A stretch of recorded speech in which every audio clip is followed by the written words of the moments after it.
Class 8 science chapter कौन सा 3 का क्वेश्चन आंसर कल हम लोग देखे थे 5वां तक, आज 6ठा से देखते हैं क्या बोला है क्वेश्चन। तो देखो लिखा हुआ है कि मनुष्यों में फुफ्फुस से यानी फुफ्फुस मतलब क्या, कवक से होने वाले रोग के नाम लिखे, यानी 2 रोग का नाम लिखे। इसमें हम आपको ट्रिक बता दिए थे कवक के द्वारा होने वाला रोग में ए दाद खा, ए से एक्जिमा, दा से दम्मा, दा से दाद, खा से खुजली और गा से गंजापन। किसके द्वारा होने वाला रोग है, कवक के द्वारा होने वाला रोग है। तो 2 गो नाम पूछा है तो 2 गो नाम लिखे, किसका, एक दाद और एक क्या, खुजली। फिर 7वां नंबर क्या लिखा है देखो, खाद्य पदार्थों के परिरक्षण करने के लिए 2 परिरक्षकों का नाम लिखे, यानी आप खाना को कैसे बचा करके रखेंगे, भोजन को, है ना, उसका नाम लिखे। तो हम लोग क्या करते हैं, जैसे मांस मछली लाते हैं उसमें तेल नमक हल्दी सब एकदम मिला करके बढ़िया से रख देते हैं, है ना। और किसी चीज को क्या करते हैं, जेली उली जो रहता है उसमें चीनी मिला करके रख देते हैं। तो वही लिखे क्या, खाद्य पदार्थों को परिरक्षण के लिए नमक के द्वारा और चीनी के द्वारा क्या किया जाता है, परिरक्षण किया जाता है। फिर देखो 8वां नंबर लिखा हुआ है कि हमारे जीवन में उपयोगी 2 सूक्ष्म जीव का नाम लिखो। हम लोग के जीवन में जो उपयोगी सूक्ष्म जीव है उस सूक्ष्म जीव का नाम लिखो, ये हमारे लिए किस तरह उपयोगी है उसका नाम बताओ।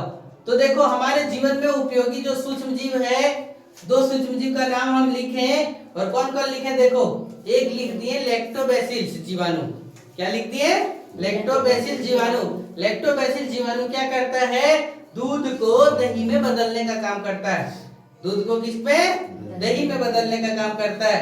दूसरा नंबर कौन है, राइजोबियम। दूसरा नंबर कौन है, राइजोबियम। राइजोबियम क्या करता है, तो पेड़ पौधों में नाइट्रोजन को नाइट्रेट में बदलने की क्रिया को करता है, यानी नाइट्रोजन की क्षमता को बढ़ाने में मदद करता है।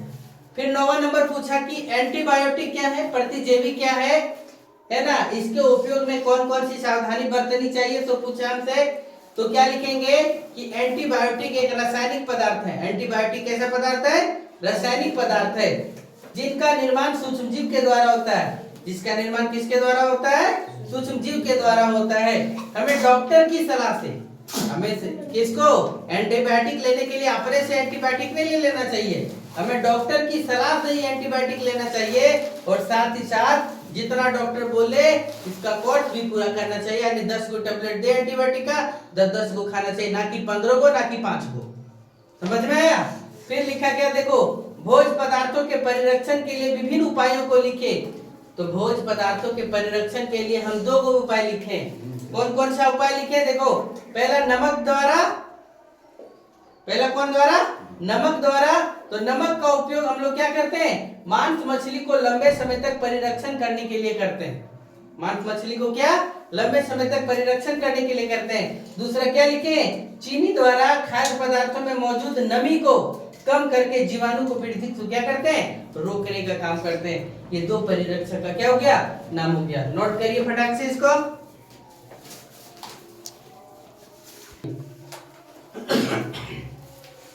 11 नंबर क्वेश्चन बोला है कि टीकाकरण क्या है। क्या बोला क्वेश्चन, कि टीकाकरण क्या है, यह हमारे लिए क्यों आवश्यक है। और क्वेश्चन पूछा है यह हमारे लिए क्यों आवश्यक है, यह हमारे लिए क्यों आवश्यक है। ये 2 सवाल किया। तो देखो टीकाकरण क्या है, तो टीकाकरण सूक्ष्म जीव से उत्पन्न रोग, सूक्ष्म जीव से उत्पन्न रोगों से लड़ने के लिए, उत्पन्न रोगों से लड़ने के लिए तैयार रहने हेतु,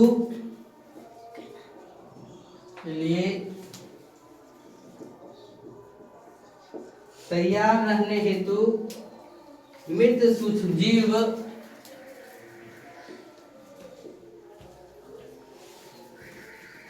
सूक्ष्मजीव प्रवेश कराया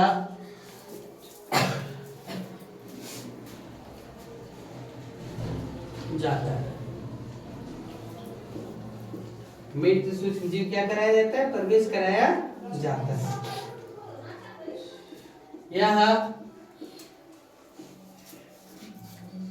मृत सूक्ष्म जीव हमारे शरीर में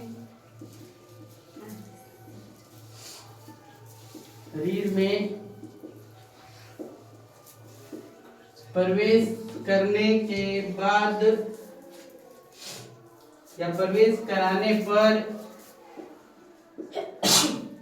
हमारे शरीर में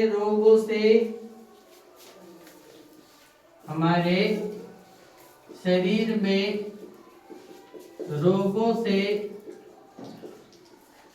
लड़ने की प्रतिरक्षी उत्पन्न करता है। प्रतिरक्षी उत्पन्न करता है। समझे? 12 नंबर क्या बोला है क्वेश्चन? कोशिका के आकार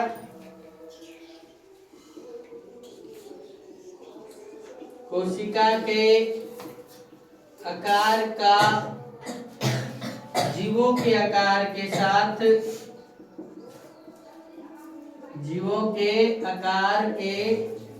साथ कोई संबंध नहीं होता। देखो क्वेश्चन क्या बढ़िया पूछा है, कोई संबंध नहीं होता।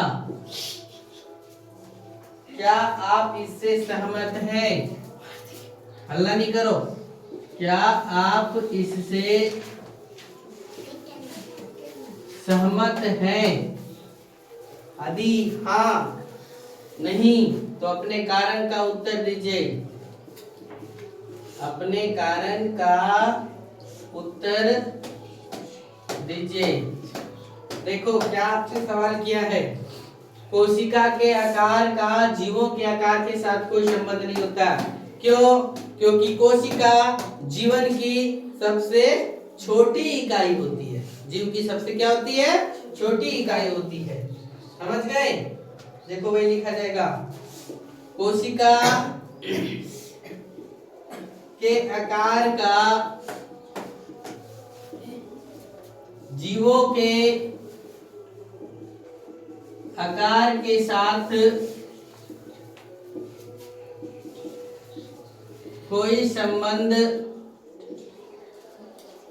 नहीं होता। क्योंकि सिंपल सी भाषा में लिखा है वो होता है क्योंकि कई कोशिका मिलकर हल्ला नहीं करो, कर जीव का निर्माण करते हैं। कई कोशिका मिलकर के क्या करते हैं? जीव का निर्माण करते हैं। ये मिटा दे 10 नंबर। अब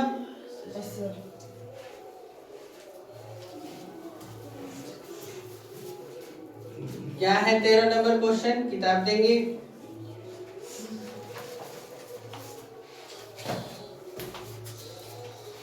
नाइट्रोजन चक्र क्यों महत्वपूर्ण है? क्या क्वेश्चन पूछा? नाइट्रोजन चक्र क्यों महत्वपूर्ण है?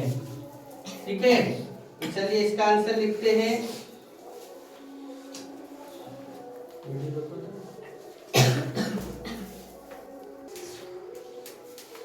नाइट्रोजन चक्र इसलिए महत्वपूर्ण है क्योंकि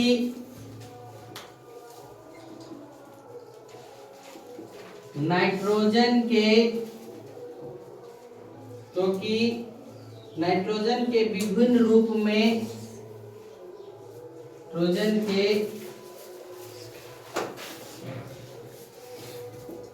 विभिन्न रूप में बदलने की प्रक्रिया है।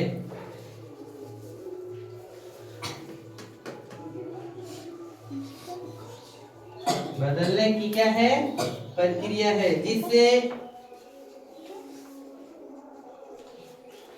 जिससे या पौधों और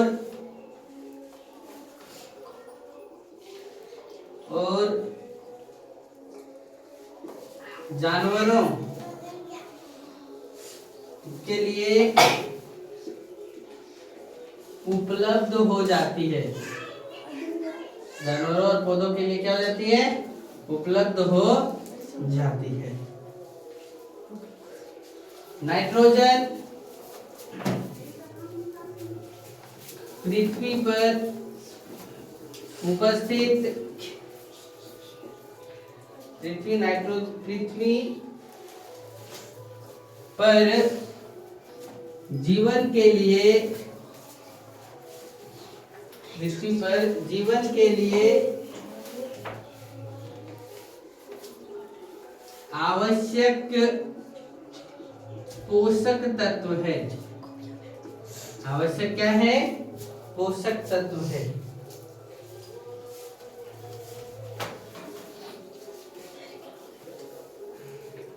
पौधों के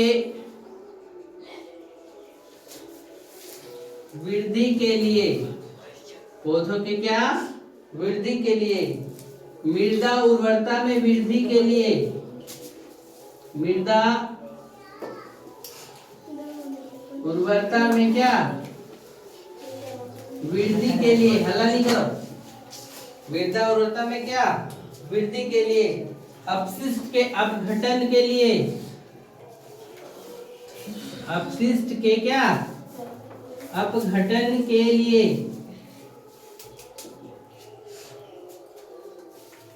खाद्य श्रृंखला के समर्थन के लिए,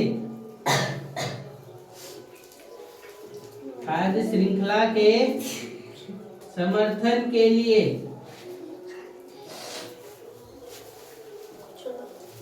प्रदूषण में कमी के लिए,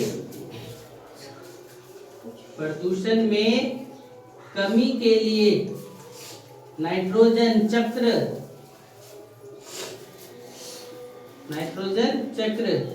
की आवश्यकता है। समझे? ये आप लोग का एक्सरसाइज नंबर 3 का आंसर क्वेश्चन क्या होता है? समाप्त किया जाता है। चलिए नोट करिए यहाँ पर।